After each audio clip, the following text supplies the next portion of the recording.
Hey guys, tonight we begin with something a little sootier, the grimy, gaslit world of Victorian London. A city of grand ambition, industrial marvels, and soul-crushing poverty. This wasn't the London of Sherlock Holmes or Queen Victoria's palace garden parties. This was the London of fog, filth, and foul smells, a place where surviving the day was a small miracle. So before you get comfortable, take a moment to like the video and subscribe, but only if you genuinely enjoy what I do here. And let me know in the comments where you're tuning in from and what time it is for you. It's always fascinating to see who's joining us from around the world. Now dim the lights, maybe turn on a fan for that soft background hum, and let's ease into tonight's journey together. You open your eyes, and the first thing you see is your brother's foot, inches from your face, grimy, and twitching slightly from some horrifying dream. Welcome to your one and only room. It's not a bedroom, it's not a living room, it's the room. And it's everything. You share it with 6 other souls, 1 bed, 2 chairs with questionable structural integrity, and a rat who's been around so long you're considering charging him rent. There's no wallpaper, just patches of wall where something used to be. The ceiling leaks when it rains, and even when it doesn't, it drips something that you've decided not to investigate. The fireplace is fake. The air is damp. The floor creaks like it's trying to warn you of your own mortality. You're wrapped in a thin wool blanket that hasn't been washed since the Crimean War, and the pillow under your head is made of straw, possibly mixed with someone's long-forgotten sock. There's no plumbing. That bucket in the corner? That's the toilet, bath, and emergency water source, depending on the time of day and level of desperation. You've learned to breathe through your mouth in the mornings. It helps. A bit. There's one window, if you can call it that. So covered in soot and fog, it mostly just lets in the sound of cartwheels, shouting vendors, and someone aggressively coughing 3 doors down. You try not to think about the fact that the window opens onto an alley where the butcher dumps his offcuts and your neighbour keeps his goat. Every morning begins with a family-wide shuffle. You dress under blankets to avoid the cold. You swap spots around the wash basin like it's a game of musical chairs with fewer prizes, and someone always knocks over the chamber pot. And yet somehow, this room is still home. You know which floorboard creaks, which corner drips, and which window pane rattles just before your neighbour yells about his stolen boots. You know the smell, the dust, the strange sense of belonging. But make no mistake, this room isn't comfortable. It isn't cute. It's a place that prepares you for the day outside by making you suffer a little before you even leave. And trust me, the streets won't be kinder. You stumble out the front door, still blinking sleep from your eyes and clutching half a crust of bread, and immediately walk face first into a wall of choking fog. But this isn't the romantic, candle-lit haze they write about in novels. No, this is London's infamous pea super, and it's like trying to breathe through a coal stuffed sock. The sky is grey, the street is grey, the air is grey. You can't see the end of your own arm, and you're pretty sure that's a lamppost ahead.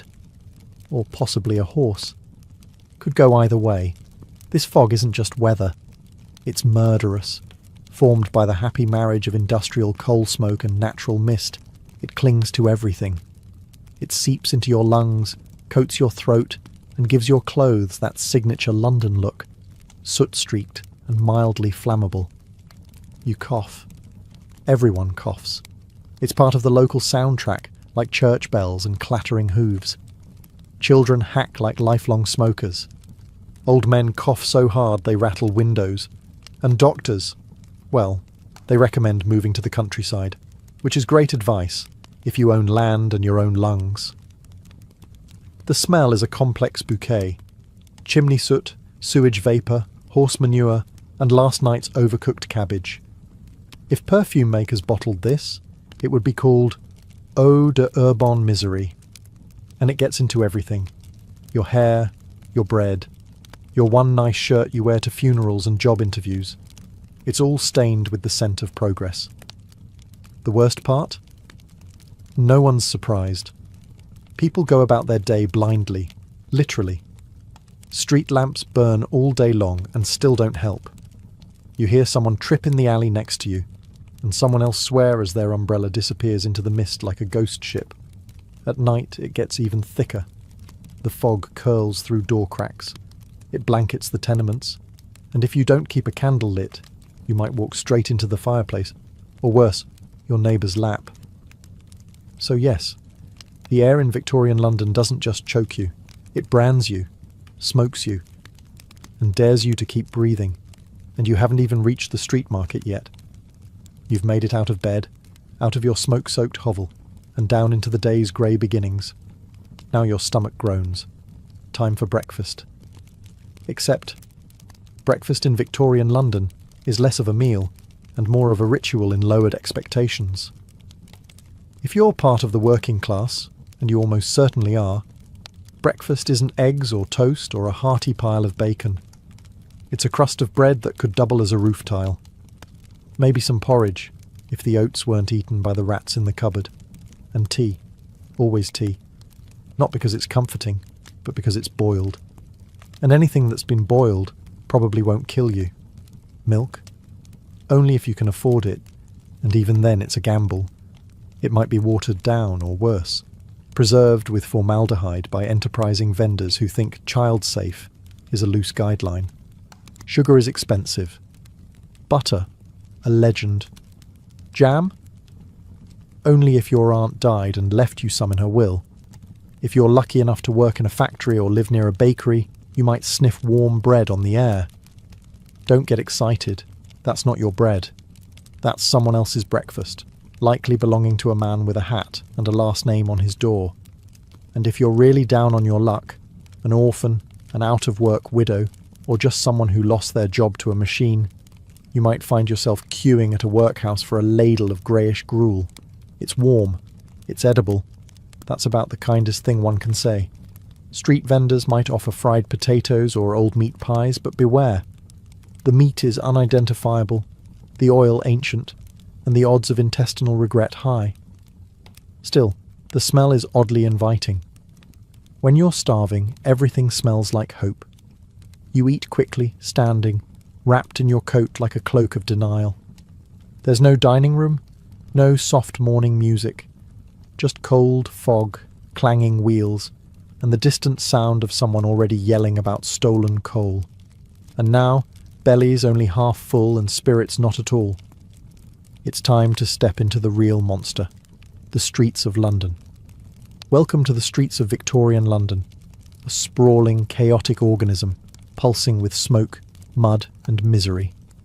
Every step you take is a calculated risk, and the street doesn't care if you're late for work or just trying to cross the road without being trampled to death. First things first, there are no sidewalks. Or if there are, they're so narrow, cracked and crowded that using them is a polite suggestion, not a safety guarantee. The main road is a mucky battlefield of hoofbeats, wagon wheels, and ankle-deep sludge. Horse-drawn carts barrel past at terrifying speeds. Carriages clip corners.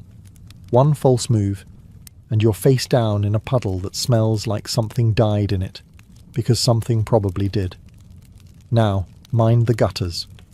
They run down the middle of the street, carrying all the city's discarded glory. Rotting vegetables, dead rats, coal ash, the contents of chamber pots dumped from upstairs windows, and the occasional shoe, foot optional. Crossing them without slipping requires Olympic-level balance, or a very long stick and no dignity. But it's not just the terrain that's out to get you. It's the people too. You've got street urchins darting around like caffeinated squirrels, pickpockets brushing against your coat, accidentally, and vendors yelling about eels, kippers, or something vaguely called meat. Everyone's yelling, all the time, about everything. There are also the coppers, trying to look important, while ignoring most of what's happening around them. If someone gets stabbed, they'll eventually wander over, assuming the shift hasn't ended, or they haven't been bribed to look the other way. The air, still thick with smog, now flavoured with horse manure and pipe smoke. And in the distance, you hear the bells of St. Paul's, Or maybe that's just your ears ringing after someone shouted in your face about chimney soot. Oh, and if it rains? Which it does. Often, the streets turn into rivers of filth. No one offers an umbrella. No one even looks surprised. You just pull your coat tighter and trudge through it, hoping your boots don't dissolve. And this is just your commute. Survive the streets, and you might live to find a job. Or at least something that pays enough to keep bread on the table and rats off your toes. You've navigated the sewers masquerading as streets, dodged horses and hooligans, and now it's time to make your living, if the city allows it. In Victorian London, a job isn't a title. It's a test of endurance, a way to slowly fall apart while clinging to the illusion of stability. If you're a man, you might be lucky enough to land work in a factory. 12 to 16 hours a day, 6 days a week, for wages that wouldn't feed a well-behaved cat. The noise is deafening. The air is full of soot, metal shavings and regret. If you lose a finger in the machine, don't worry. There are 20 children lined up behind you ready to take your spot. Don't fancy machinery. Try bricklaying, or hauling coal, or working in the docks where your back gives out by 30 and your teeth fall out by 40. If you live that long. Women. You're scrubbing floors, washing other people's laundry until your hands dissolve, sewing buttons until you forget what daylight looks like, all for pennies. And when those options run out, there's always the street. No sick leave, no safety, and no sympathy. Maybe you're a chimney sweep, or a mudlark, digging through the Thames at low tide, looking for scraps of rope, nails, or bones to sell. The smell is free. The dysentery? Also included. Or perhaps you've landed in a workhouse, that magical institution where the destitute are helped by being worked to the bone in exchange for food so bland it feels like a punishment. You're not here to thrive. You're here to not die too loudly. Jobs come and go. Illness doesn't. Injury means starvation. There's no workers' comp, no health insurance, and no HR department. Just a foreman yelling at you to lift faster, breathe quieter, and stop bleeding on the equipment. And heaven forbid you complain. There's always someone more desperate behind you, willing to work for even less. Competition is fierce, and compassion is scarce. So yes, you're employed, but don't get too excited. In Victorian London, a job doesn't pull you out of poverty. It just gives you something to do while you're in it. In Victorian London, childhood isn't a time of innocence. It's a short window before your back gives out and your lungs fill with soot. If you're small enough to fit inside a chimney, congratulations, you're considered employable. Forget toys and bedtime stories. By the time you're 5, you're already working. 6, if your parents are merciful. School is a luxury. Work is your future and your present. You might be a chimney sweep, crawling through narrow flues, scraping out soot while praying you don't get stuck. If you scream, they'll poke you with a stick. If you stop moving, they'll assume the worst and keep going. Or perhaps you're a match girl, dipping wooden sticks into white phosphorus that poisons your jawbone until it glows in the dark and eventually falls off. The pay? A few pence? The hazard? Bone death. A charming trade-off. Some children are mudlarks, scavenging through the toxic sludge of the Thames at low tide, looking for nails, rope, anything remotely sellable. You emerge soaked, freezing, and likely infected with something Victorian science hasn't even named yet. Others hawk newspapers on the street, shout about roasted chestnuts they can't afford, or run messages for pennies. You run fast, dodge traffic, and hope today isn't the day you're trampled by a horse or beaten for looking the wrong way at the wrong man. Factory work? That's the dream. Indoors. Steady hours. Just ignore the amputations. Children clean under whirring machines, often while they're still running. You learn fast, or you lose a hand. No safety gear, no days off, no sympathy. Just sweat, noise, and an ever-present adult barking orders. And if you're an orphan, the world doesn't owe you anything. Workhouses, the street, or worse. Some are sold into service. Others vanish, absorbed into the fog, a footnote in someone else's story. In the eyes of Victorian industry, children are cheap, obedient, and disposable. Childhood isn't stolen, it's simply never offered. And yet somehow, they survive. They play with scraps, sing songs in alleys, and laugh. Between shifts, between coughs. Because they have to. Because in London even children are expected to carry the weight of empire on their tiny, soot-covered shoulders. If you thought surviving Victorian London was hard as a man, try doing it as a woman. You work. All the time. And no, you don't get applause or medals. You get calluses, exhaustion, and a society that expects you to smile while your spine collapses. If you're unmarried, you might be a domestic servant. That means scrubbing floors from dawn till dusk, hauling buckets of coal, blacking the hearth, ironing until your arms ache, and never sitting down unless someone tells you to. You eat last, you sleep in the attic, and if the master gets handsy, well, you should feel grateful, apparently. Married? That's not better. It's double duty. You clean your own home, likely a single filthy room, raise children, usually several, cook, with nothing, sew, everything, and manage the entire household budget with 3 shillings and a prayer. And then maybe you take in laundry from richer households, boiling, scrubbing, wringing, repeating, just to buy bread. Some women become seamstresses, stitching shirts in poorly lit corners for 14 hours a day. It pays pennies. It ruins your eyesight. And if your fingers bleed on the fabric, you lose the job. And then there's the match factories, where white phosphorus eats through your jaw, quite literally. You start with a toothache and end with a rotting face. Management says it's your fault for chewing gum, when none of that pays enough, or when you're widowed, orphaned, or just unlucky. The street becomes the only option. Sex work is legal, unofficially ignored, and socially condemned. You might make enough for food and rent, or you might get arrested, attacked, or worse. Protection? Only if you count wool gloves and luck.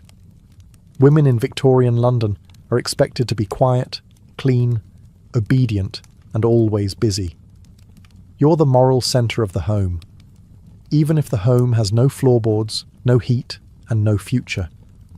There are no rights, no maternity leave, no safety net. Just other women, sometimes kind, sometimes cruel, trying to survive the same nightmare. But somehow, they do. With grim determination, whispered jokes, and backs bent by centuries of unpaid labour. And still, they find time to comfort their children and sweep the doorstep, because someone has to. You might have dodged the horses, survived the soot, and even landed a job. But in Victorian London, you can't dodge disease. It's everywhere, lurking in the water, the walls, the air, and quite possibly in the meat pie you ate for lunch. Illness doesn't knock. It sits beside you on the tram, sleeps beside you in your tenement, and sneaks into your lungs while you wait in line for bread. Let's start with the basics. Tuberculosis, or consumption, as they called it, because it slowly consumes your lungs, your body, and your will to live. The cough is deep, constant, and comes with blood. Everyone knows someone who has it. Most people just keep working until they drop. Then there's cholera, which arrives through your drinking water like a particularly cruel surprise. One minute you feel fine, the next you're vomiting, dehydrated, and desperately trying not to soil yourself in public. It spreads fast.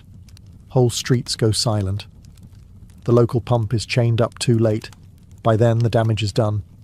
Typhoid, scarlet fever, diphtheria, all regular visitors.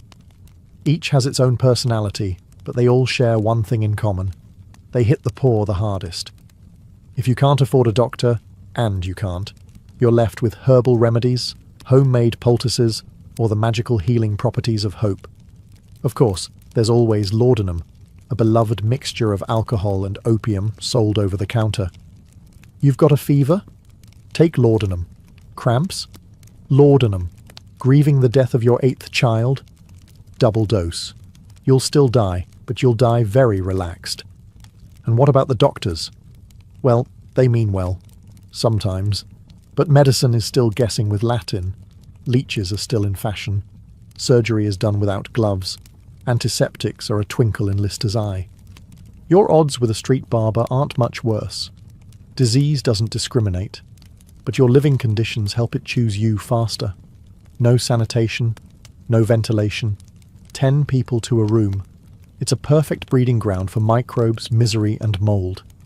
In Victorian London, if something doesn't kill you fast, it will kill you slowly. And if you're somehow still upright? Time to refill your water. You're sweating through your soot-stained shirt, your lips are dry, and your throat feels like it's been sandpapered by coal dust. Time for a drink? Sure. But in Victorian London, water isn't your friend. It's a loaded pistol with a porcelain handle. Let's start with the Thames, the lifeblood of the city. It's also the toilet, the industrial dump, the animal graveyard, and, just for good measure, the city's main drinking water source. Imagine a stew of rotting vegetables, chemical runoff, dead dogs, human waste, and expired fish, flowing right past Westminster. Now pour a cup and say cheers. Don't worry, the water company says it's filtered. That means it's passed through a mesh of gravel, wishful thinking, and possibly someone's old boot.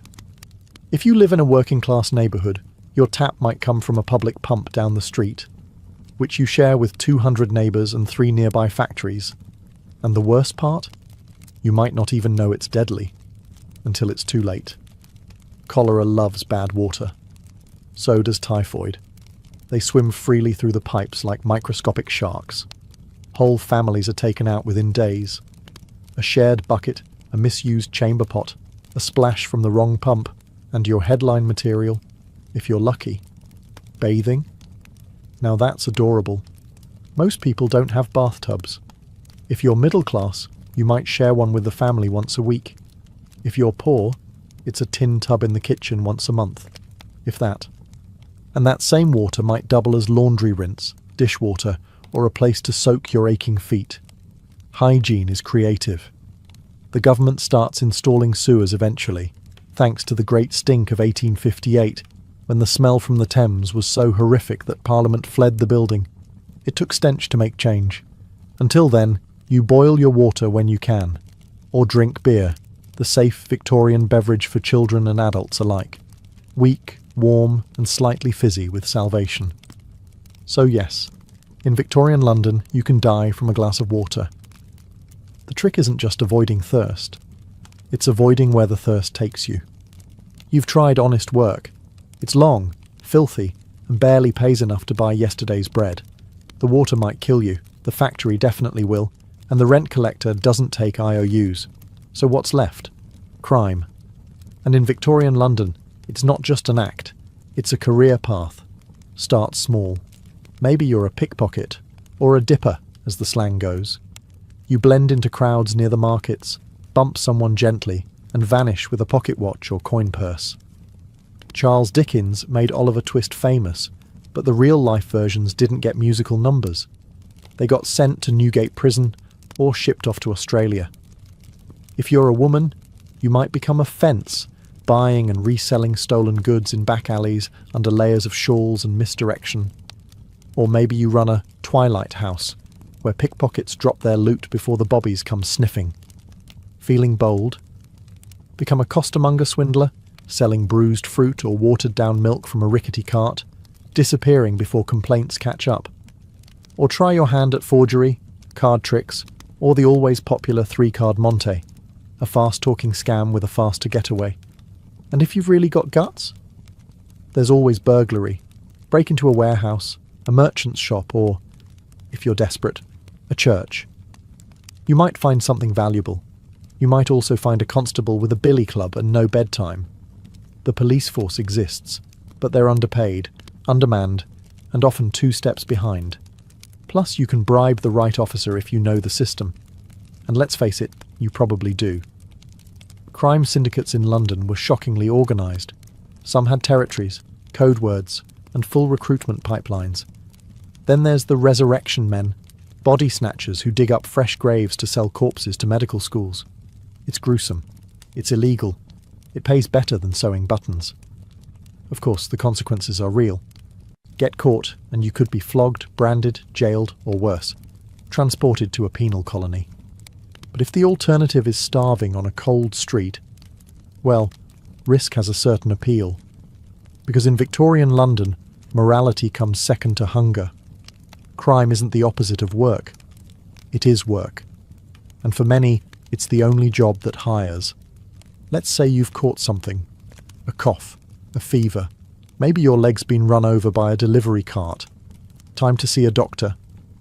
Good luck. Because in Victorian London, medicine is less healing science and more creative improvisation with sharp metal. Doctors are out there, sure. Some even wear coats. But unless you're wealthy, your first stop isn't a physician. It's a chemist, where the cure for every ailment is a small bottle of laudanum, opium in liquid form, ideal for anything from a sore throat to existential dread. It won't cure you, but you'll stop caring. Can't afford a chemist? Maybe there's a barber surgeon down the road. Yes, a man who cuts hair and also amputates legs. If your wound is infected, he'll saw it off.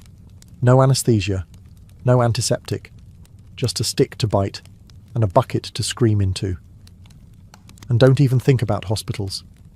They're overcrowded, poorly ventilated, and smell like old bandages and lost hope. The instruments aren't sterilised. Surgeons wipe their hands on aprons between patients. Germ theory exists, but many still think disease is caused by bad air and moral failure. If you survive the treatment, infection may finish the job. A splinter can become a death sentence. A toothache? That's 2 days from sepsis. And childbirth? Well, women go in with pain and come out with a baby or a gravestone. Sometimes both. Medical textbooks are filled with confidence and wrong guesses.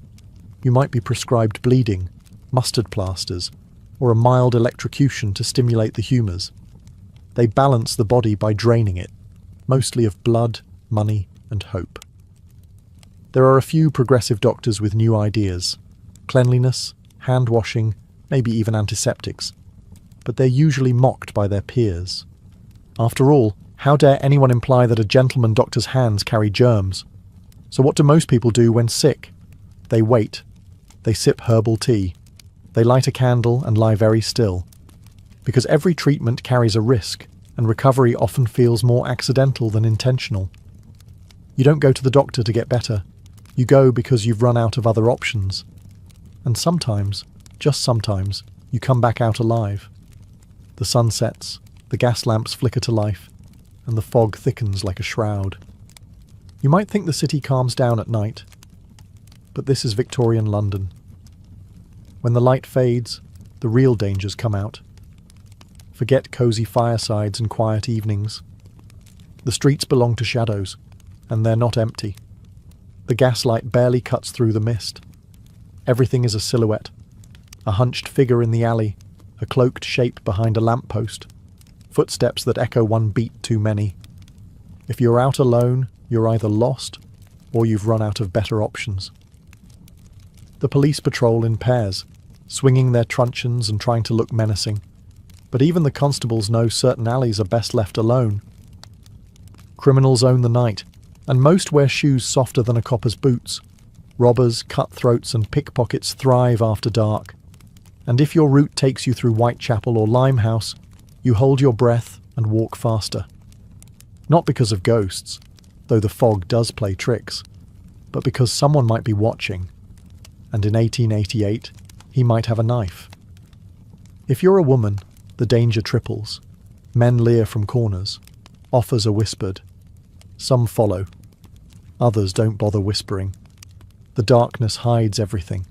Faces, screams, and sometimes bodies. Even if you stay indoors, you're not always safe. Tenement buildings creak and groan. Rats scratch behind walls. Arguments erupt 2 floors down and end with breaking glass or breaking bones. Sometimes someone vanishes, and no one asks why. And let's not forget the fires. Chimneys spark, stoves tip, a knocked-over oil lamp ignites a sleeping mat. No smoke alarms, no fire brigade that arrives in minutes. just neighbours shouting and throwing buckets into a blaze they can't control. If you must venture out, you carry a candle or a lantern and hope the flame doesn't blow out in the wind. Or worse, draw attention. Because in Victorian London, night isn't rest, it's risk. The poor don't sleep peacefully. They sleep light, one eye open, one ear tuned to the creak of stairs. And for many, morning is just something to survive to. The morning arrives, or at least you assume it does. Because in Victorian London, light isn't so much seen as guessed at through the thick, suffocating smog. It rolls in like a living thing, a grey, greasy mist made of coal smoke, fog, chimney ash, and the weary sighs of 1,000 overworked boilers. It wraps around buildings, slinks into cracks, and settles in your lungs like a squatter who refuses to leave. You cough, again. You never really stopped. The smog irritates your throat, clings to your skin, and makes your eyelashes feel sticky. Everyone coughs. It's part of the daily soundtrack, along with the church bells, the clip-clop of hooves, and someone yelling about turnips. You wipe the windows. The cloth comes away black. You wash your hands. The water turns grey. Your clothes, no matter how often they're scrubbed, always smell faintly of smoke and despair. Even your curtains are stained with soot. They hang heavy and stiff, like they've seen too much. You think about opening the window. Then you remember what's outside. More smoke, more filth, and the smell of 12 chimney fires fighting for dominance. The worst of it? This is normal. Londoners live in a permanent twilight. The sun is a rumour. People squint to read. Children grow pale. Plants on windowsills die of asphyxiation. And don't even think about drying laundry outside unless you enjoy wearing soot-stained shirts with a hint of arsenic. During the infamous Great Smogs, the air becomes so dense that you can't see your own feet. People get lost walking home. Omnibuses crash. Boats collide on the Thames. In 1873, one fog lasted for 5 straight days and left over 270 people dead. The city barely noticed. The poor, of course, get it worse. Their fires burn cheap, dirty coal. Their walls are thin. Their lungs weaker. Children wheeze through winter like old dogs. If you reach adulthood without bronchitis, consumption, or mysterious blackened phlegm, you're a miracle. And yet, you go on. You light the stove. You step outside. You pretend not to taste the air. Because in Victorian London, the smog never ends. It just waits for you. You'd be forgiven for thinking Victorian London was all soot, sickness, and screaming. And mostly, you'd be right. But even in the dirtiest corners, under the weight of poverty and fog, something human still flickers. Because kindness, oddly enough, survives here too, though you often have to squint to see it. You might spot it in the shared loaf of bread passed quietly between neighbours, when one family runs out before payday, or in the woman who gives her last halfpenny to a barefoot child with bloodied feet. There's no reward, just a nod, and maybe a smile, rare and precious. Even in the darkest places, the tenements, the alleys, the workhouses, people look out for each other. Not always, not perfectly, but often enough to prove that the city hasn't broken them completely. A mother shares her hot brick on a freezing night. A chimney sweep helps a new boy not get stuck on his first climb. A dying man gives his boots to someone who still has the strength to work. These aren't grand gestures. They're small, quiet, but they matter more than gold in a place where hope is a rationed luxury. The pubs help too. They're loud, smelly, overcrowded, and absolutely essential. It's where people gather to sing, to joke, to drink away their bruises and their sorrow. You might not afford meat, but you can share a laugh over watery ale. Even the street performers, the penny dreadful sellers, the blind fiddler at the corner, they all form a kind of patchwork comfort, reminders that not everything in the city is out to hurt you. Kindness here isn't naive. It's practical. It's born of shared suffering. Because when the system forgets you, when the rich pretend you don't exist, your only safety net is each other. And so, despite everything, the filth, the fever, the fog, people still love, still marry, still raise children, still hope. Because if you can find kindness in the gutter, a warm hand in the cold, a crust of bread, a half-hummed lullaby, then maybe the city hasn't won. Not yet. So, after 14 chapters of choking smog, rats in the walls, toxic water, and toothless chemists prescribing opium for a broken leg, ask yourself, honestly, would you survive Victorian London? Probably not. Let's be clear. This wasn't a city built for comfort. It was built on coal, sweat, and the crushed spines of the working poor. Every day was a battle. Against hunger, against disease, against landlords, factory foremen, constables, and the constant creeping sense that the world had forgotten you. Modern luxuries, soap, antibiotics, light switches, didn't exist. There were no social safety nets, no universal healthcare, no days off. Just another fog-choked morning where your goal was simple. Don't die before supper. You'd miss things, like toilets, toothpaste, tap water that doesn't try to kill you. You'd wonder why everyone stares at you for brushing your teeth or asking about vegetables. You'd miss showers. Oh, you'd miss showers so much. And yet, people did survive. Somehow. They endured. Not because they were superhuman, but because they had no other choice. They formed unions. They raised families. They organised strikes, wrote novels, played music on street corners, and clung to hope like it was the last piece of bread in the pantry. They laughed, yes, even in the fog. They found love in crowded slums, sang lullabies over screaming children, and danced in pubs after 16-hour shifts. They weren't just victims. They were tough, resilient, and painfully human. You probably wouldn't last a day, and that's not an insult. It's a reminder. The people who did. They carried the weight of an empire on their backs, often barefoot, often hungry, and almost always ignored. They built the world we now complain about in heated rooms with clean drinking water. So maybe it's okay that we wouldn't make it, but let's at least remember them. Not as soot-covered statistics, but as people who survived the impossible every single day. Gorgo was born into a city that didn't just break the rules, it redefined them. Sparta, unlike the rest of Greece, wasn't known for golden temples or philosophical debates. It was known for warriors. And Gorgo? She was born right at the top of that brutal food chain. The daughter of King Cleomenes I, one of the two ruling kings of Sparta. From the moment she took her first breath, Gorgo's life was already political. She wasn't some ornament to be married off for alliances. In Sparta, women could own land, speak in public, and be educated, a fact that shocked other Greeks.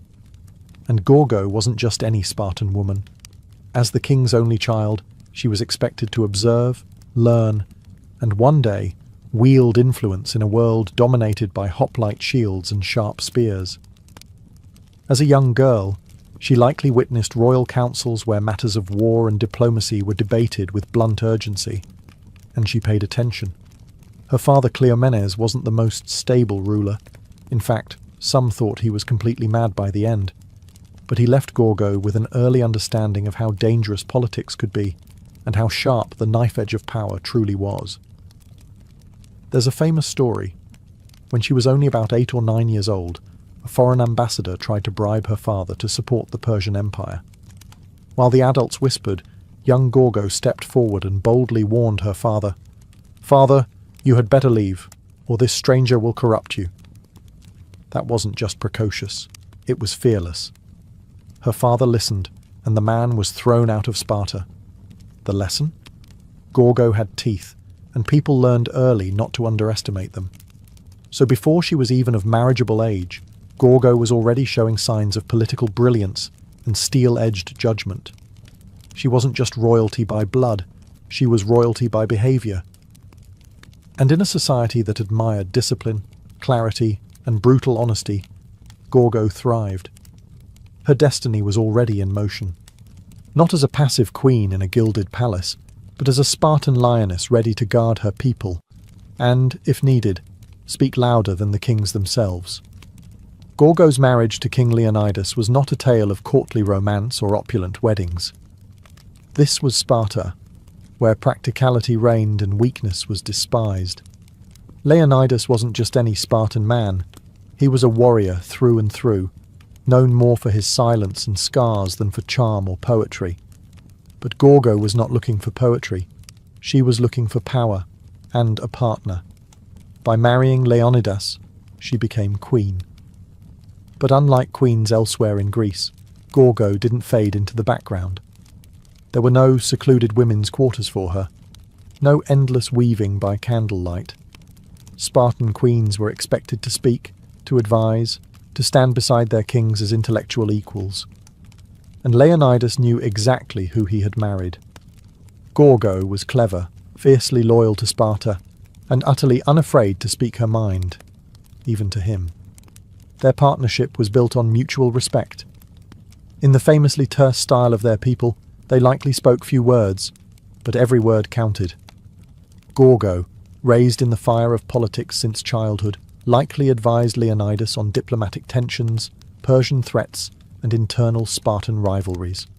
While other Greek women were hidden from public life, Gorgo helped shape Spartan policy from within the palace walls and beyond. One of her most legendary moments came during the build-up to the Persian invasion. As tensions with Xerxes grew, Leonidas prepared to march north with his small army of 300 Spartans. Before he left, Gorgo, now a seasoned political mind, wasn't overcome with tears or begging. Instead, she offered him just 6 chilling words. "Come back with your shield," or "on it." That wasn't just a farewell. That was an order. It was the ultimate Spartan command, reminding her husband that death in honour was preferable to life in shame. If he couldn't win, he was to die standing. And Leonidas did. At Thermopylae, he and his 300 fell to the last man, buying precious time for Greece to rally. His death would echo through history, but Gorgo's words would echo louder. She didn't just send her husband off to die. She helped forge the myth of Thermopylae itself. While Leonidas died a hero, Gorgo lived to protect the legacy, and perhaps to shape the empire his sacrifice tried to save. After Leonidas's death at Thermopylae, many queens would have slipped quietly into mourning, perhaps disappearing from the public eye. Not Gorgo. In fact, her influence only grew stronger. She had become more than just a widow. She was now the living symbol of Spartan resilience. And while statues were built for the fallen, Gorgo became a living reminder of why they fought in the first place. With Leonidas gone, Sparta was vulnerable, not just militarily, but politically. The war with Persia still raged, alliances were fragile, and tensions ran high across the Greek world. In this chaos, Gorgo acted as both guardian and strategist. Though we don't have detailed records of her day-to-day political maneuvers, several ancient sources, including Herodotus, make it clear. When matters of diplomacy or internal threat arose, Gorgo was consulted. She wasn't just included, she was trusted. One story tells of a hidden message sent to the Spartans on a wooden tablet. The text had been scraped away and replaced with wax to disguise its contents, a warning about Persia's coming invasion. The men of the Spartan court were baffled, but Gorgo, calmly assessing the strange tablet, instructed them to scrape off the wax. Beneath it, the original message revealed the dire news. Gorgo had solved a diplomatic riddle that could have cost Sparta everything. Her insight likely saved thousands of lives. But Gorgo's genius wasn't just in puzzles. She understood the fragile web of alliances that held the Greek city-states together, and the threat that Persian gold posed to it. While Athens and other cities were notoriously vulnerable to bribes, Gorgo's sharp warning from childhood still applied. Beware of gifts that reek of corruption. She encouraged a stance of uncompromising honour, even when it was politically risky. And the Spartans listened. Because when Gorgo spoke, it wasn't with the softness expected of women in most of the ancient world. It was with the precision of a soldier, and the clarity of a strategist. She knew what was at stake, not just Sparta's land, but its very soul. Even in grief, Gorgo remained unshaken. The shield Leonidas carried into battle may have been lost, but Gorgo became something greater, the mind that would carry Sparta through its darkest days. To understand Gorgo's significance, you have to understand what it meant to be a woman in Sparta, and how Gorgo took that already rare privilege and amplified it into something nearly legendary. Spartan women were unlike any other in the ancient world. While Athenian women were confined to the home, barred from politics and barely educated, Spartan women were trained to be physically strong, mentally sharp, and socially assertive. This wasn't just cultural flair, it was survival strategy. Spartans believed that strong women produced strong sons, so girls ran, wrestled, and trained alongside boys in their youth. They were expected to be healthy, confident, and unafraid to speak blunt truths. But Gorgo wasn't just one of many tough Spartan women. She was the finest example of what Spartan womanhood could be. She was known not just for her wisdom, but for her razor-sharp wit. There's a famous anecdote where a foreign woman asked her, "Why are you Spartan women the only ones who rule your men?" Gorgo didn't hesitate. She shot back, "Because we are the only women who give birth to men." That line wasn't just clever, it was pure Sparta. It signalled a culture where female strength was seen as essential, not ornamental. In Gorgo's world, motherhood wasn't a passive role. It was a political one. To raise a Spartan son was to train a future warrior, and for Gorgo, raising her own son, Pleistarchus, who would become king after Leonidas, was an act of devotion not just to family, but to the entire Spartan state. She likely oversaw his early education, surrounded him with the values of honour, sacrifice and discipline, and instilled in him a love, not for glory, but for duty. Yet Gorgo never flaunted her power. She didn't need to. Her voice carried weight precisely because she used it sparingly, and always with precision. She wasn't a ruler in name, but a force in reality. While Sparta remained a dual monarchy led by men, Gorgo's presence ensured there was always a keen-eyed strategist watching from behind the throne. In many ways, she was the unspoken law of Sparta, upholding its ideals, pushing its leaders, and sharpening its spine. Gorgo didn't just redefine what it meant to be a queen, she redefined what it meant to be a Spartan. The death of Leonidas at Thermopylae was a seismic moment, not just emotionally but politically. He had become a martyr for all of Greece, a symbol of resistance against Persian tyranny. But Sparta could not afford to weep for long. War was still raging, and the decisions made in the months that followed would determine the fate of the entire Greek world. And while Gorgo held no official rank, her influence didn't vanish with her husband's body. With her son, Pleistarchus, still a minor, a regency had to be established. While historical records don't list Gorgo as a formal regent, we can be sure she had a role in guiding his education and shaping the political decisions made in his name. This wasn't a time for grieving mothers. This was a time for cold calculation. The Persian threat was still looming, and Greece was deeply divided. Athens wanted to fight on sea, Sparta on land. Unity was fragile. It was likely during this critical period that Gorgo became something of an unofficial advisor to the Spartan Gerousia, the Council of Elders.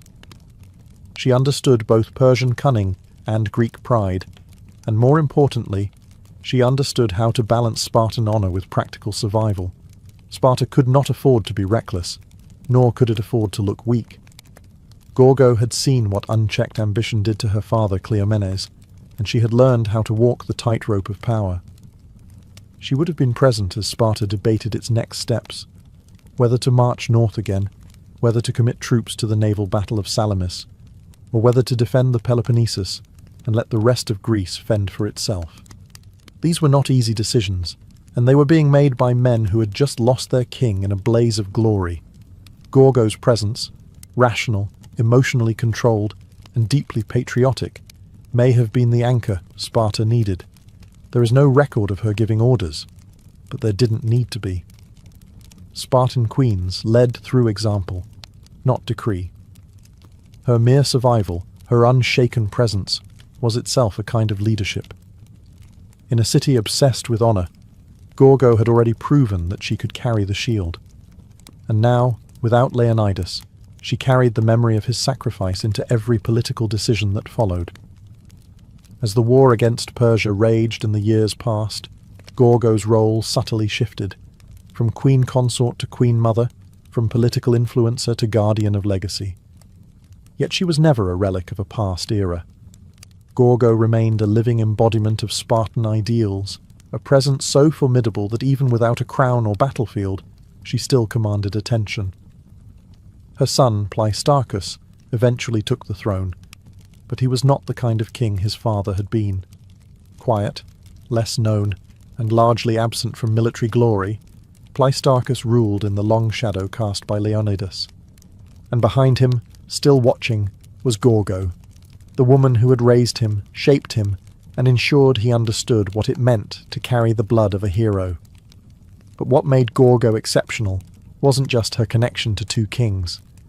It was her mind, her reputation, and the rare fact that she appears by name in multiple ancient sources, something extremely uncommon for women in classical history. Herodotus, the so-called father of history, mentions her more than once, praising her intelligence and recounting her ability to solve riddles and navigate political threats. In a world where women were often nameless shadows, Gorgo stood out, not as a myth or a lover or a tragic figure, but as a mind to be reckoned with. She was, in many ways, the embodiment of what Sparta wanted to believe about itself. A society where even women were strong, wise, and ready to defend their homeland at any cost. Gorgo didn't need to fight with a spear. She fought with words, with counsel, with unwavering resolve. Her contributions weren't made on dusty battlefields, but in war councils and private conversations, in raising a king and keeping a nation emotionally intact during its darkest hours. Even centuries later, her name remains one of the few ancient Spartan women preserved by history. Not because she was a queen, but because she was impossible to forget. In an age when the achievements of women were easily erased, Gorgo's intellect, sharp tongue, and political bravery left a mark too deep to wash away. She didn't inherit greatness. She carved her own version of it. And Sparta, brutal and uncompromising as it was, loved her for it. Sparta prized few things: silence, strength, and discipline. But Gorgo managed to make her voice one of its sharpest weapons. She didn't speak often, but when she did, her words were remembered for centuries. She was living proof that in a culture where words were precious, the right ones could echo louder than shields clashing in battle. Gorgo was a master of Spartan wit, a form of verbal warfare all its own. She didn't use metaphors or flowery speeches. She used the truth, delivered like a knife to the heart of pretense. One of her most quoted responses came when a foreign woman asked, "Why are Spartan women the only ones who rule their men?" Gorgo's reply was legendary. "Because we are the only women who give birth to men." The line wasn't just a jab, it was a manifesto. In 6 words, she summarized the entire Spartan worldview and female empowerment the way only a Spartan could, with blunt, blistering pride. She used language like a general uses tactics. When she exposed the bribe attempt to her father as a child, she didn't stammer or plead. She issued a warning. When Persian messages came hidden in wax, she offered the solution without hesitation. Gorgo didn't just speak. She strategized through words, and Sparta listened. In a male-dominated society built around the sword, Gorgo showed that intellect could be a battlefield too. Her statements have the rhythm of command and the clarity of someone who understood power, not as ornamentation, but as responsibility. She didn't need to scream to be heard. She made every word a dagger. And what made her words so devastating was that they were always anchored in truth. She didn't bluff. She didn't flatter. Gorgo knew exactly what was expected of her. As a queen, as a Spartan, as a woman who had seen kings fall and wars ignite. She met those expectations head-on, not with emotional outbursts, but with calculated, unforgettable replies. Her voice was her weapon.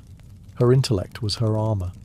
And while many queens are remembered for their tears or their beauty, Gorgo was remembered for what she said, and for never saying anything she didn't mean. In Sparta, that was the highest form of respect anyone could earn. Gorgo's later years were spent in a city that never softened. Unlike other Greek polis that evolved into cultural centres, Sparta refused to compromise its militaristic identity. It remained rigid, proud, and dangerously insular. And Gorgo, still standing tall amidst its stone and bronze, witnessed the long consequences of Leonidas's sacrifice, not only for Sparta, but for Greece itself. The Persians were eventually repelled, yes, but victory came at a price. Sparta emerged from the Persian Wars with immense prestige, hailed as the protector of Greek freedom. But with honour came rivalry. Athens, fueled by democracy and ambition, grew in wealth and influence, slowly drifting from ally to adversary. Tensions simmered, and a new storm was brewing, the Peloponnesian War. It was a conflict that would define the next generation of Spartans, including Gorgo's own son. If Gorgo saw the writing on the wall, she likely recognized that Sparta's strict ideals, once its greatest strength, were now becoming limitations. While Athens adapted and innovated, Sparta remained unmoved. The same military codes that once made Sparta invincible also made it inflexible. But Gorgo, ever pragmatic, likely accepted this reality with the same steel-eyed clarity she had shown all her life. She had lived through more than one kind of war, not just the ones with spears and arrows, but wars of diplomacy, of shifting alliances, of internal unrest. By now, Gorgo had likely become a living relic in the best sense of the word, a link to Leonidas, a symbol of what Sparta once was, and a reminder of what it might become again if it stayed true to its core without losing its mind to arrogance. No records survive describing her final days, but there's no reason to believe she met them with anything less than calm resolve. She had already done more than most women, and most men, of her time. She had ruled without ruling, fought without a sword, and shaped a city that didn't even allow its kings to indulge in softness. If Gorgo mourned, she did so privately. If she hoped for the future, she kept it to herself. Because in Sparta, emotions were not for display, legacy was, and hers was already secured in bronze and blood. Gorgo of Sparta didn't need marble statues or epic poems to be remembered. Her legacy was etched in something far stronger, the collective memory of a city built on discipline, honour, and defiance. Unlike other queens whose stories were wrapped in tragedy or romance, Gorgo's tale is one of sharp intellect, political savvy, and enduring pride. She stood at the intersection of two of Sparta's greatest icons, daughter of King Cleomenes, wife of King Leonidas, and yet she was never overshadowed by either. She wasn't a footnote in their stories. She was a chapter all her own. Historians and scholars still marvel at how frequently her name appears in the writings of Herodotus, not as a passive royal, but as a decisive figure. In a world that almost never recorded the names of women, Gorgo cut through the silence like a spear through a shield. What makes her legacy even more profound is that she never held official power. She didn't command armies or sit on the throne. She advised, she warned, she solved, she raised a king, and through it all, she embodied the terrifying dignity of Sparta itself, a city that chose death over disgrace, silence over boasting, and action over rhetoric. Her most quoted words, "Come back with your shield, or on it," are more than a farewell. They are a philosophy, a distilled version of the Spartan code. And though they've been repeated, repainted, and even repurposed in modern times, they still carry the cold fire of their original context. A queen sending her husband to his death, not with tears, but with a command to uphold honour. Today, Gorgo stands among the rare few ancient women who are remembered not because they were tragic, beautiful, or scandalous, but because they were respected. She shattered expectations in a society already notorious for doing the same. Her intellect was so pronounced, her voice so respected, that she became woven into the fabric of Sparta's identity.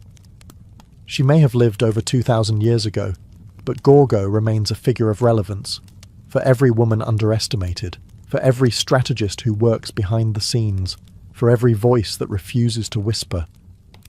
She is a timeless reminder. Strength isn't always loud, and power doesn't always wear a crown. In the heart of Jordan's sun-bleached deserts, where the horizon seems to melt into the sky and silence reigns over the sands, stand the remains of a forgotten royal ambition, the desert castles. These haunting structures, scattered across the desolate landscape, seem almost like hallucinations.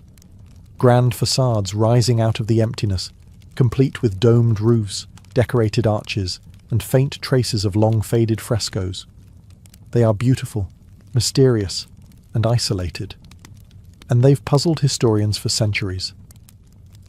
Built during the Umayyad Caliphate in the 7th and 8th centuries, these castles weren't built to repel armies or defend trade routes. They weren't fortresses in the traditional sense. Instead, they were luxurious retreats, seasonal residences, pleasure palaces, and hunting lodges for the Umayyad elite. Kings, princes, and high-ranking officials used these spaces as getaways from the politics of Damascus, the capital of the Islamic world at the time. And rather than hide from the harshness of the desert, they embraced it. But why build such lavish structures in such remote and unforgiving places? Part of the answer lies in the symbolism. The Umayyads were asserting control, not just over land, but over nature itself. By erecting these palaces in the desert, they were sending a message. Even in the harshest conditions, their power, culture, and sophistication would flourish. These buildings were monuments to Umayyad authority, artistry, and confidence. There's also a practical layer. Many of the desert castles were built near seasonal water sources or ancient trade routes, allowing them to serve as way stations or administrative hubs. Yet despite their utility, the architecture and decoration suggest something deeper. These were places of beauty and leisure. The walls once shimmered with frescoes depicting animals, musicians, and even Byzantine-style nudes, a surprising sight in early Islamic art. There were stargazing chambers, elaborate bathhouses, and audience halls with intricate carvings. Today, many of the desert castles lie in ruins, partially buried by the sand they once defied. But even in decay, they tell a story of a time when the desert was not a place to escape, but a place to transform. In these silent stones, the Umayyads left behind more than architecture. They left an echo of empire, ambition, and oasis-born luxury. To understand the desert castles of Jordan, we must step into the mindset of the Umayyads, the first great Islamic dynasty, rising from the sands of Arabia to rule an empire that stretched from Spain to Central Asia. Their capital in Damascus pulsed with political power. But the Umayyads were still very much products of their tribal, nomadic roots. The desert wasn't something to be avoided. It was their origin story, the crucible that had shaped their ancestors. And so, instead of leaving the wilderness behind, they brought civilization into it. The Umayyads were consolidating their rule in a rapidly expanding empire. They needed to display authority, but also legitimacy. What better way to impress local tribes and foreign envoys than with palatial retreats in the middle of nowhere, built with cosmopolitan flair and imperial elegance? These desert estates served as venues for diplomacy, hunting expeditions, and elite gatherings, far from the watchful eyes and political intrigue of Damascus. But these weren't crude hunting lodges. They were sophisticated, often blending Roman, Byzantine, and Persian architectural influences. The Umayyads had inherited the architectural vocabulary of the lands they conquered, and they weren't afraid to mix styles. Some of the castles featured mosaics of grapevines, fountains framed with Corinthian columns, and frescoes filled with mythical creatures. This eclectic blend of East and West sent a clear message. The Umayyads were not just desert warlords. They were heirs to a broader, multi-civilizational legacy.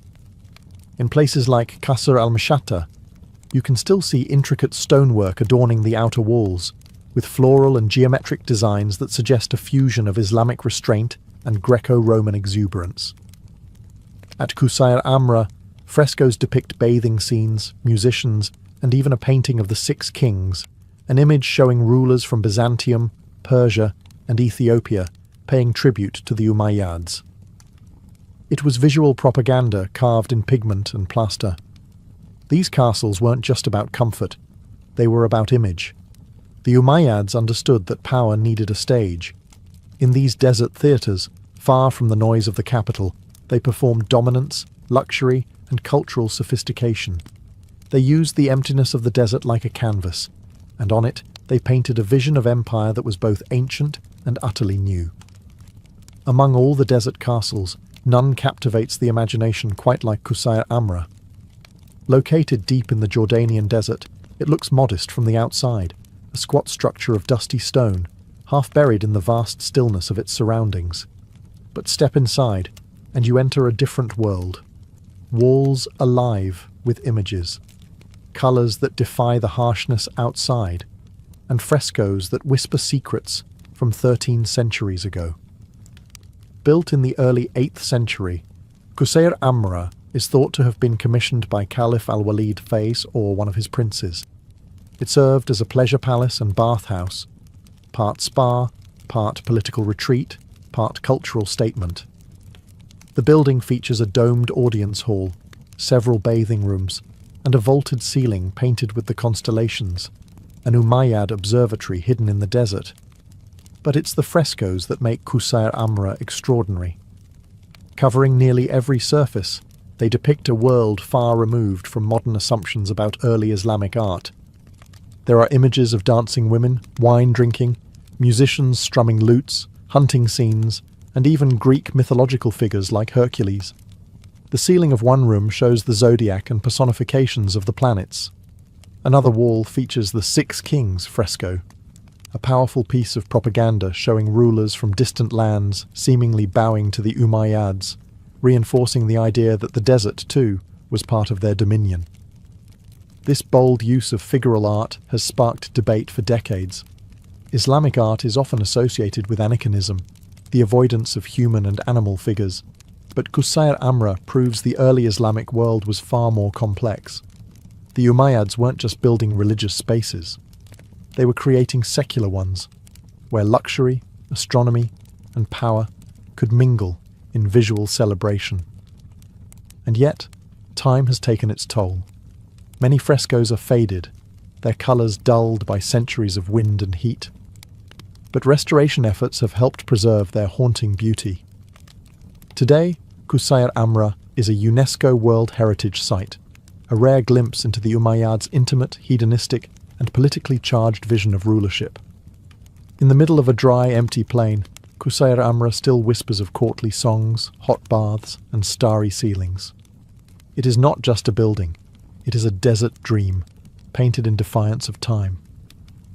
Qasr al-Qarana rises like a mirage from the desert plains east of Amman, a massive, symmetrical box of limestone and precision. From a distance, it looks like a military stronghold. Thick walls, narrow slits resembling arrow loops, and no visible entrance from 3 sides. But here's the twist. Qasr al-Qarana isn't a fortress. At least, not in the traditional sense. Its secrets lie not in warfare, but in its puzzling design and uncertain purpose. Built around the early 8th century, this desert structure is one of the best preserved Umayyad castles, yet scholars remain divided over what it actually was. Despite its fortress-like appearance, there are no real defences, no battlements, no water source, and no evidence of a standing garrison. The narrow slits may have let in light, but they wouldn't have stopped attackers. So why the armoured disguise? The prevailing theory is that Qasr al-Qarana served as a caravanserai, a roadside inn for traders, travellers, and diplomats crossing the desert. Its 60 or so rooms, arranged over 2 floors around a central courtyard, could easily accommodate guests, servants, and animals. It may have also functioned as a meeting point for tribal leaders, a space for the Umayyad administration to exert influence over the Bedouin tribes who controlled the routes of the desert. Inside, the structure reveals more subtle sophistication. There are vaulted ceilings, decorative niches, and even traces of plasterwork. The second floor features rooms that may have been used for gatherings or negotiations, private enough to conduct business, but grand enough to impress. Some of the graffiti etched into the walls suggest literate guests from diverse regions, offering clues to its wide usage. Qasr al-Kharana feels like a riddle, built to look like a fortress, but behaving like a salon. Its very ambiguity may have been intentional. In a time of expanding borders and political uncertainty, appearances mattered. The structure signalled strength, stability, and hospitality, all at once. Today, visitors can walk through its echoing corridors, peer out through the narrow windows, and imagine what deals, arguments, and alliances once echoed within. It is a castle of shadows and subtlety, more diplomatic chessboard than battlefield. In the emptiness of the Jordanian desert, Qasr al-Kharana stands not as a monument to war, but as a stage for politics and pageantry. Qasr al-Mashata may be ruined today, but even in its fragmented state it dazzles with ambition. Located just south of Amman, this Umayyad palace was never fully completed, yet its unfinished bones still whisper of imperial dreams. Among all the desert castles, Qasr al-Mashata is perhaps the most architecturally elaborate, and its surviving facade is one of the finest examples of early Islamic stonework in existence. What immediately strikes visitors, and historians, is the extraordinary stone relief that once adorned its southern facade. Carved with geometric patterns, floral motifs, and stylized animals, the wall is a stunning fusion of Byzantine, Sasanian, and early Islamic artistic traditions. It's a visual manifesto of the Umayyad identity, powerful, cultured, and inclusive of the civilizations it had conquered or inherited. Ironically, much of the facade isn't in Jordan anymore. In the early 20th century, the Ottoman Sultan gifted part of it to the German Kaiser. Today, the largest surviving portion resides in the Pergamon Museum in Berlin, a fragment of desert glory displaced into European marble halls. But even without it, the ruins at Mashata remain remarkable. You can still see the carefully arranged foundations, the outlines of a grand courtyard, and hints of the richly ornamented entrance hall. So what was Qasr al-Mashata meant to be? Most scholars believe it was intended as a winter palace, not just a retreat, but a royal statement. Its scale and artistry suggest it was meant to impress visitors, perhaps foreign dignitaries or tribal allies. The palace would have featured audience halls, private quarters, courtyards, and even a mosque, all part of a self-contained oasis of power in the desert. But then, construction abruptly stopped. Some say the death of Caliph al-Walid II, who commissioned it, led to its abandonment. Others point to structural issues or shifting political priorities. Whatever the reason, Mashata was left incomplete, its vision frozen mid-dream. And yet, the ruin still commands respect. Even unfinished, Qasr al-Mashata tells a clear story. The Umayyads were not just warriors or rulers. They were builders of culture, masters of design, and visionaries who dared to bring luxury into the most desolate of landscapes. Mashata may have fallen silent, but its carved stones still speak the language of empire, bold, intricate, and enduring.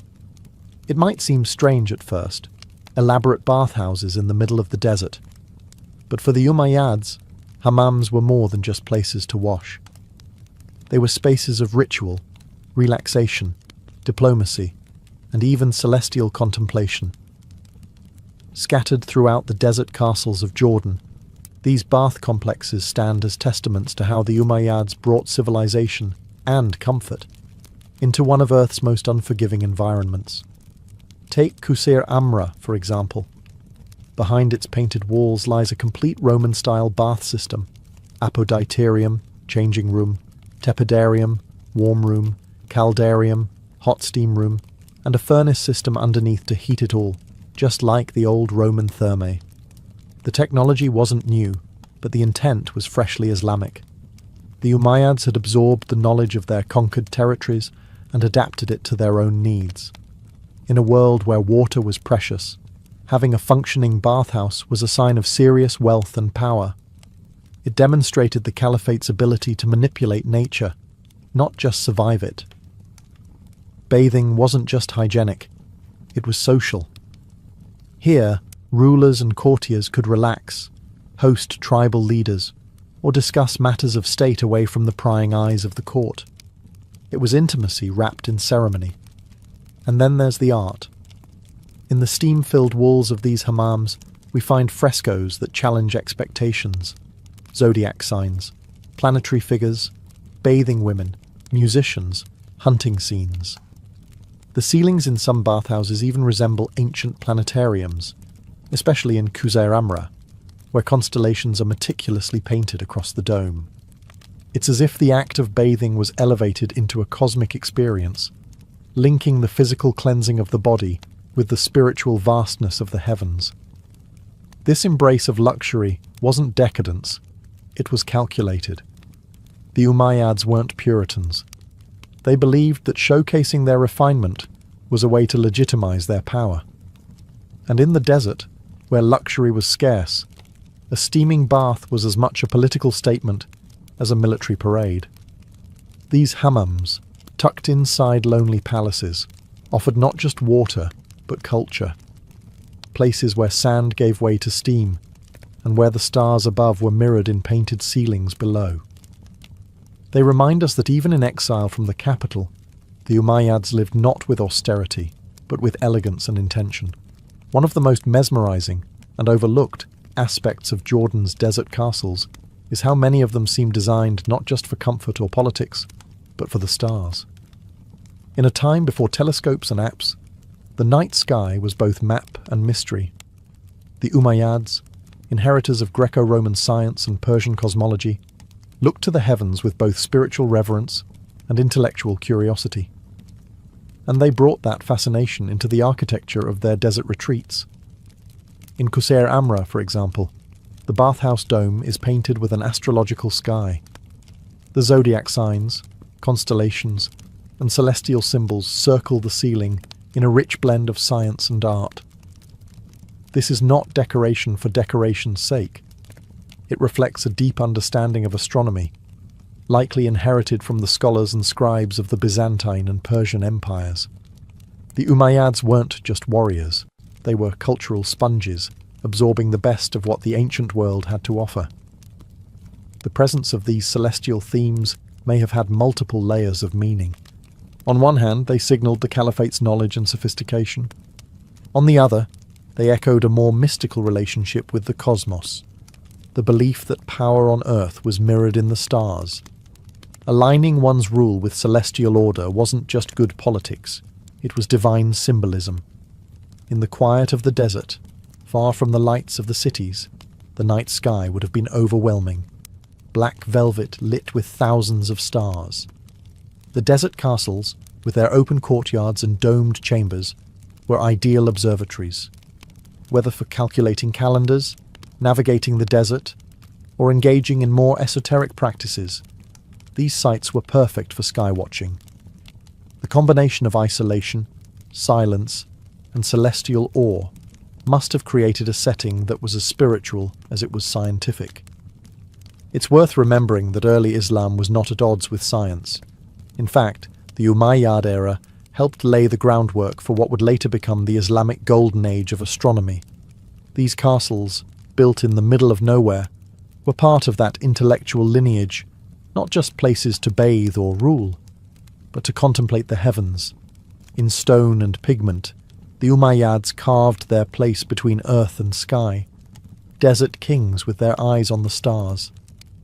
One of the most enduring mysteries surrounding the desert castles of Jordan is their sheer remoteness.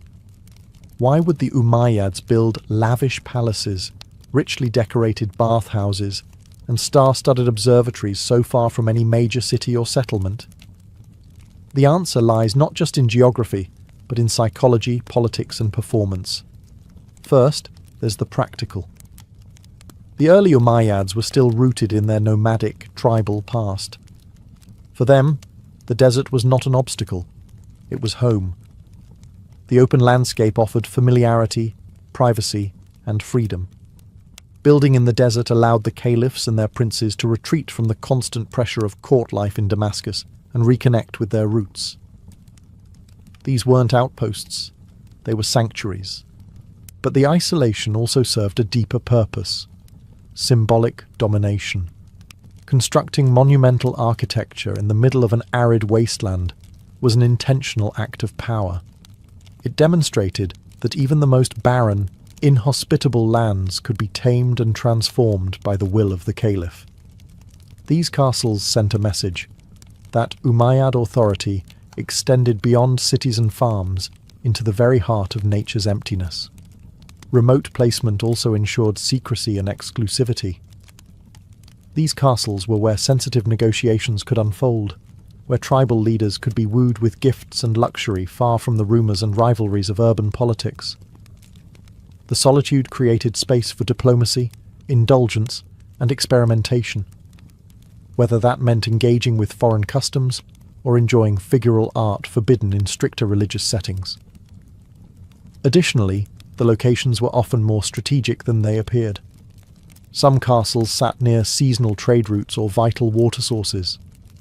Others acted as administrative checkpoints, keeping tabs on Bedouin tribes or serving as resting points for messengers and caravans. Their locations may have looked remote on a map, but in the political topography of the early Islamic Empire, they were well-placed chess pieces. And finally, there's the aesthetic.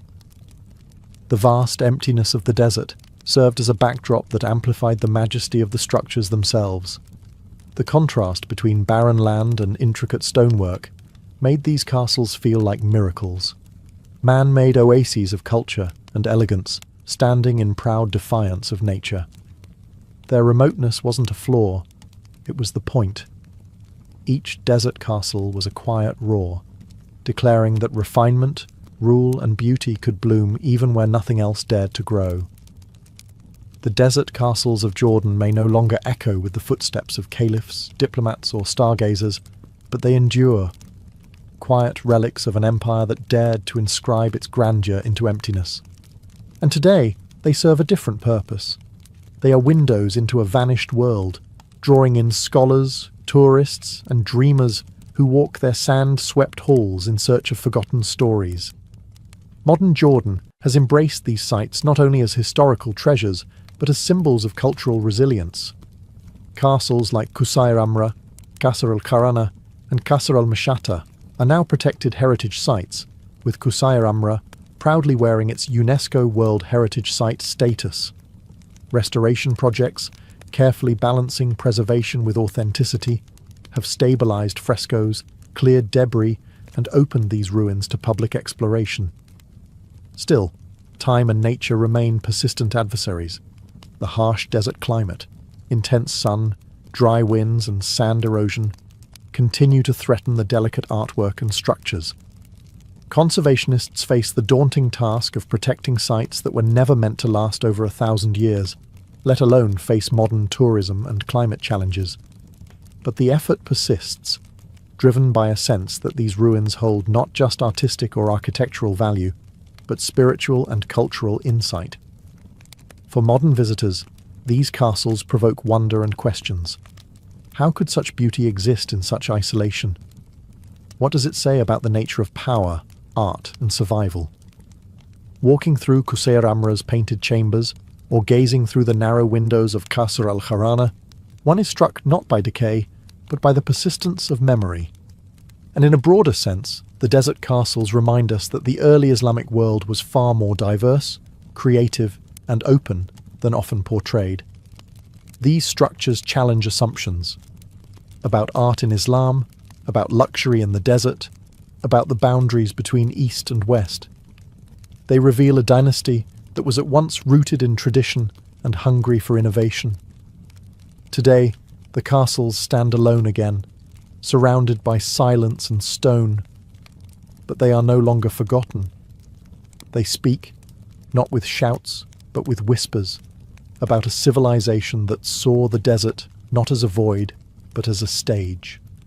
And against all odds, their story still travels across the sands, echoing into the modern world.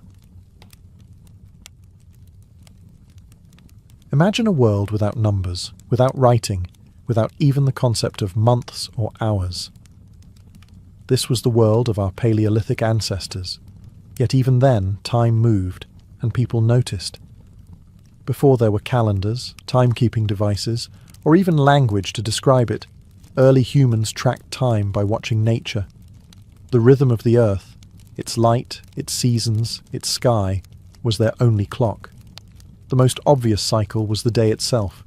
Sunrise and sunset divided time into light and dark. But beyond that, humans quickly learned to observe the moon. Its phases were consistent and dramatic, a glowing disk growing, shrinking, and disappearing with eerie regularity. The moon became the first timekeeper, dividing life into repeating units that would later inspire the idea of months. In fact, the word month itself comes from moon. To early humans, a full lunar cycle, about 29.5 days, meant far more than a pretty light in the night sky. It was a guide for hunting, planting, gathering, and preparing for what came next. But the moon wasn't alone. Shadows changed length throughout the year. The position of the sun at sunrise shifted along the horizon, and certain stars only appeared during specific seasons. Over generations, communities began to notice these patterns, and more importantly, to pass them on. This knowledge wasn't just observational, it was sacred. Understanding time meant understanding the gods, the land, and life itself. Ancient people carved notches into bones, painted symbols on cave walls, and aligned stones with the sun's rising point during solstices. These weren't primitive scribbles, they were early efforts at marking the passage of time. Some of the oldest known calendars come from 30,000 years ago, antler bones with carved tally marks, possibly tracking moon cycles or menstrual cycles, both deeply tied to survival and fertility. In the absence of clocks, early humans lived in tune with nature's cues. Time was not abstract, it was the breath of the earth. It told you when to move, when to hunt, when to hide, and when to hope. Before time had numbers, it had meaning, and before it had names, it had stories, etched in stone, passed by firelight, and guided by the heavens above. For ancient humans, the moon wasn't just a source of light, it was a clock written in the sky.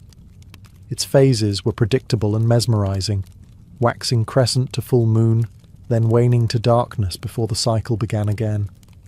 This roughly 29.5-day rhythm was the earliest and most universally observed natural cycle.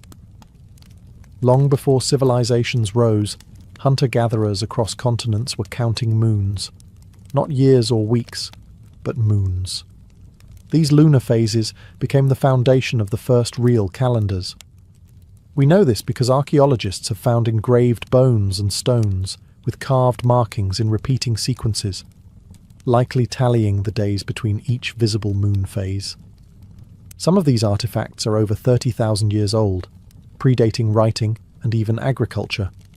One such find, the Ishango bone from Central Africa, contains a series of notches that many scholars believe correspond to a lunar calendar, perhaps even one used to track fertility or hunting seasons.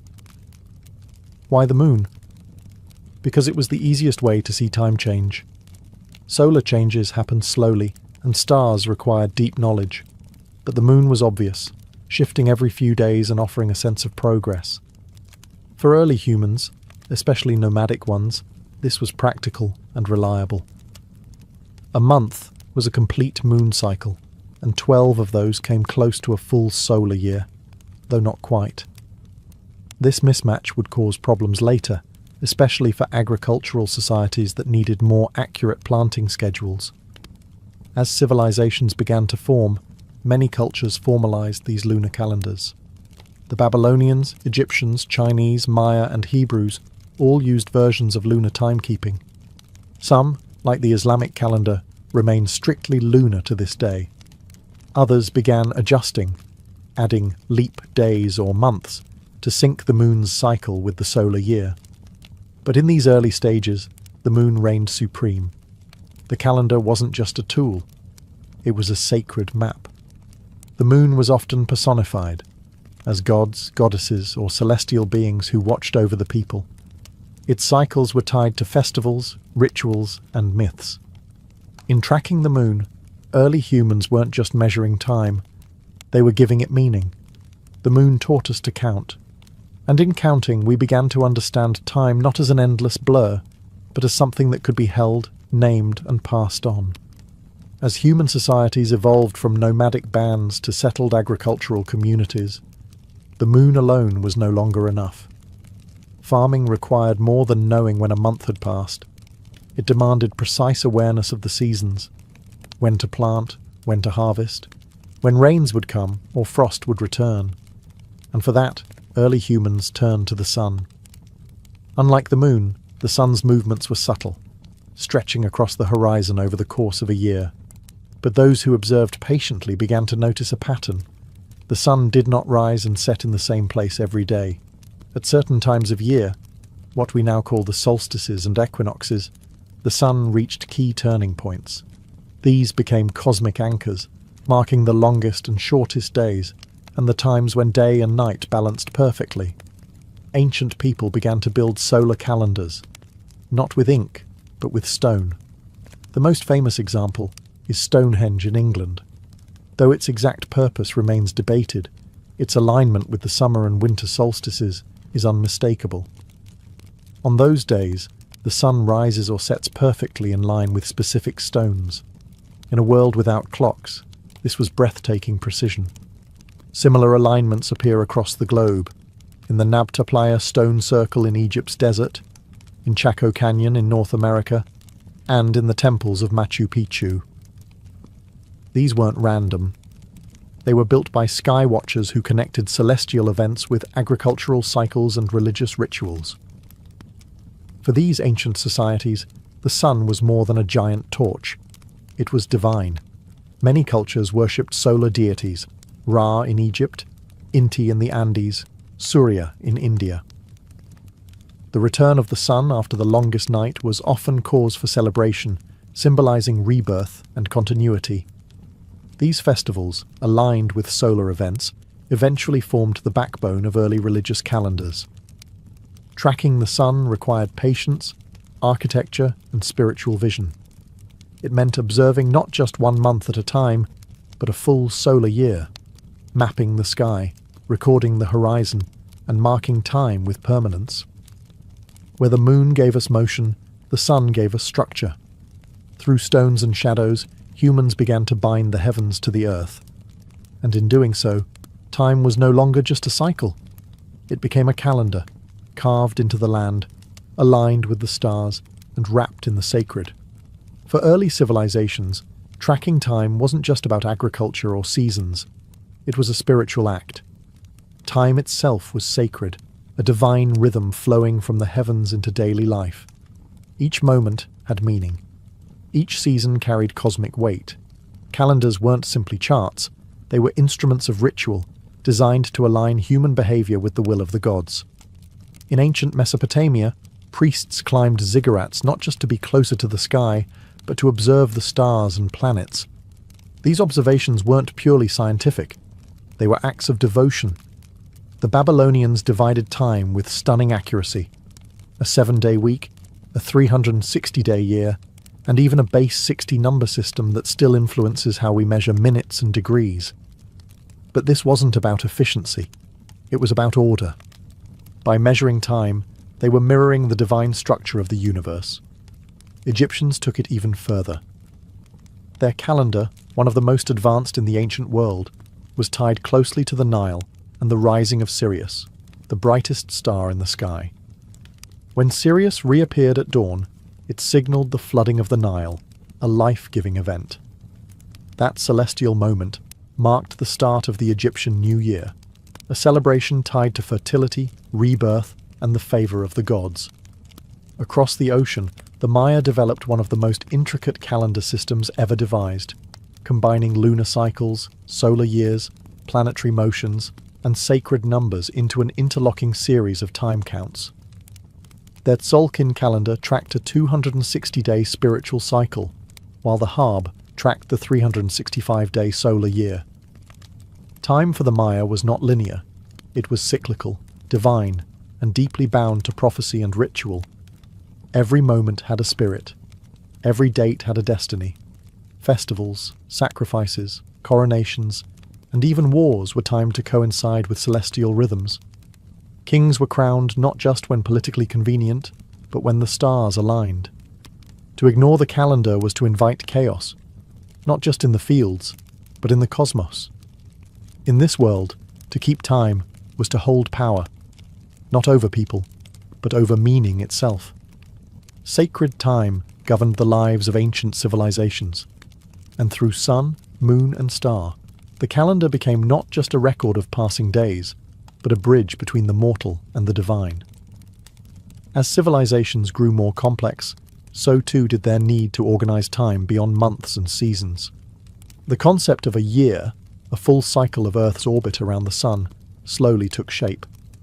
But understanding that a year lasted about 365.25 days wasn't easy.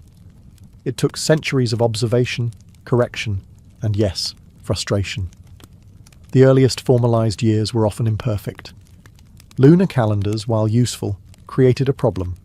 12 lunar months only added up to about 354 days, nearly 11 days short of the solar year.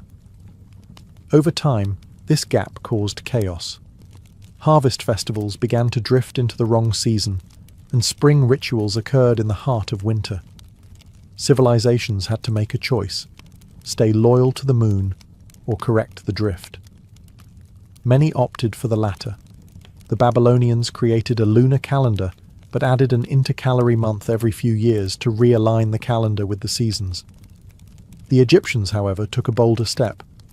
They abandoned the moon entirely and adopted a solar calendar. 365 days divided into 12 months of 30 days, with 5 extra days tacked on at the end. This was revolutionary and incredibly accurate for its time, but the Egyptian year still lagged behind the true solar year by a quarter of a day. Over centuries, this caused a noticeable drift. New Year festivals fell later and later. Enter the Romans, who inherited both Egyptian and Greek timekeeping and attempted to clean it up. Their early Roman calendar was a confusing blend of lunar months and political manipulation. Months were added or removed based on political needs, causing enormous inconsistencies. It wasn't until Julius Caesar introduced the Julian calendar in 45 BCE that things changed. Advised by the Alexandrian astronomer Sosigenes, Caesar implemented a 365-day year with a leap day every 4 years, accounting for that pesky extra quarter day. It was a monumental fix and the first truly solar calendar to gain widespread use across an empire. The idea of a year became not just a tool for farming, but for taxation, governance, military campaigns, and religious observances. The calendar now shaped empires. The invention of the year was humanity's triumph over chaos, a decision to place order on the swirling sky. And once we'd named the year, we began to measure everything within it, giving history its rhythm and civilization its pulse. With the year defined, humanity's next challenge was to break it down, to carve the vast stretch of days into manageable, meaningful chunks. This gave rise to months and weeks, 2 inventions that added rhythm to our timekeeping and stitched the fabric of daily life into something predictable and sacred. Months, at their root, come from the moon. Most ancient societies initially based their calendars on lunar cycles, the 29.5-day rhythm between full moons. 12 of these created a lunar year, totaling roughly 354 days. But since this didn't align with the 365-day solar year, societies began to manipulate the system, adding leap months, adjusting day counts, or switching entirely to solar-based months, like the Egyptians and, later, the Romans. The Romans are largely responsible for the names and shapes of the months we use today. Their early calendar started in March, and months were named after gods, like Martius for Mars, numbers, September for 7, and later emperors, July for Julius Caesar, August for Augustus. Through political reforms, most notably Caesar's Julian calendar, the 12-month solar calendar became standardized with months ranging from 28 to 31 days. But what about the week? That strange 7-day unit that doesn't neatly divide a month or a year. Its origins are more mystical than astronomical. The Babylonians, fascinated with the number 7, derived it from the 7 visible celestial bodies: the Sun, Moon, Mars, Mercury, Jupiter, Venus, and Saturn. They assigned each day to a planet, a practice that influenced later Greek and Roman naming systems and survives today in many languages. The Jews solidified the 7-day week through religious tradition. In Genesis, God created the world in 6 days and rested on the 7th. This sacred structure was adopted and carried through into Christianity and Islam, eventually spreading across the Western world. By the time the Romans adopted it in the 1st century CE, the 7-day week had become a fixture, not because it was logical, but because it was meaningful. Unlike months and years, the week has no natural basis. It's a human invention, a rhythm imposed on time. Yet it endures, shaping work schedules, religious observance, and social life across centuries and civilizations. By breaking time into months and weeks, humanity gave time rhythm, and rhythm in turn gave us ritual, rest, and routine. As civilizations matured, calendars evolved from tools of survival into instruments of power. Whoever controlled the calendar controlled not just the seasons, but society itself. Taxes, festivals, harvests, royal decrees, and even war campaigns were governed by the date. Calendars became political tools, religious statements, and cultural weapons, used to shape identity, unify empires, and reinforce authority. In ancient Rome, Julius Caesar's reform of the chaotic Roman calendar wasn't just a bureaucratic fix, it was a statement. The new Julian calendar, introduced in 45 BCE, imposed order over disorder. It allowed the Roman Empire to synchronize administration across vast territories, from Britain to Egypt. And with July renamed in Caesar's honor, the calendar itself became a monument to his legacy. Later, Augustus Caesar followed suit, naming August after himself and adjusting its length to equal July, because no emperor wanted his month to be shorter than his predecessors. In Rome, even time had to flatter power. Meanwhile, in China, imperial dynasties created calendars tailored to the reigning emperor's mandate. The Chinese calendar, a sophisticated lunisolar system, wasn't just practical, it was symbolic. When a new emperor rose, a new calendar cycle often began, reinforcing the idea that he had inherited the mandate of heaven. The calendar reflected cosmic harmony and the emperor's place within it. The Islamic calendar, established during the reign of Caliph Umar in the 7th century CE, began with a political and spiritual event, the Hijra, or Prophet Muhammad's migration from Mecca to Medina. Unlike solar calendars, it remained purely lunar, making religious festivals float through the seasons. That fluidity, however, became a unifying thread, tying Muslims across different regions and climates to the same spiritual timeline. Even in medieval Europe, calendars became battlegrounds for authority. The Church aligned saints' days and religious festivals with pre-existing pagan cycles to ease conversion. Time itself was baptized. The calendar didn't just tell people what day it was, it told them how to behave. Calendars weren't neutral. They were curated by those in charge, defining when debts were due, when armies marched, when gods were honored, and when history began. From emperors to priests, kings to astronomers, the right to mark time became a form of dominion, because to shape the calendar was to shape reality itself, to make your story the rhythm of everyone else's life. By the 16th century, time itself had drifted out of sync. The Julian calendar, once a masterpiece of Roman engineering, had slowly lost accuracy.